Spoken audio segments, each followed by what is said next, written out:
பால வந்து அப்படியே ஒரு எப்படி இருக்கும்னு சொன்னால் அப்படியே வந்து பிரவேகிக்கும் அப்படியே. அது வந்து எல்லாருக்கும் நீங்கள் அப்படியே நீங்கள் கொடுப்பீங்க. அமைதி ஒரு அமைதி நிலவும். அது நீங்கள் ப்ராக்டிஸ் பண்ணால் தான் உங்களுக்கு வந்து அது வந்து புரியும். அதுக்கு வந்து டெஃபினெட்லி இந்த புக்கை படிக்கிறதுக்கோ இதை பற்றி கேட்கறதுக்கோ அது வந்து அதுக்கு ஒரு பலன் இருக்கணும். பூர்வ ஜென்ம பலன் இருந்தால் தான் அது முடியாது. அது உங்களுக்கெல்லாம் அந்த லாபம் கிடச்சிருக்கு. இது கேட்குறதுக்கே கிடச்சிருக்கு.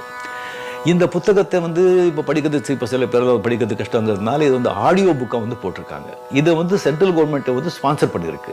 இதை வந்து நீங்கள் ஆன்லைனில் ஃப்ரீயாக லோட் பண்ணிக்கலாம்.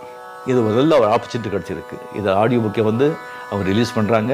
இதை வந்து நீங்கள் டவுன்லோட் பண்ணிக்கிட்டு இது நீங்கள் கேளுங்க. அது பிறகு உங்களுடைய வாழ்க்கையே சேஞ்ச் ஆகும். ரஜினிகாந்த் வாழ்க்கையை சேஞ்ச் ஆன மாதிரி. இதுதான் அந்த புத்தகம். YSS யோகதா சத்சங்கா இந்த புத்தகத்தை வெளியிடுறது. இதோட ஆடியோ புக் கூட YSS அது வந்து வெளியிடுறது. தேங்க்யூ.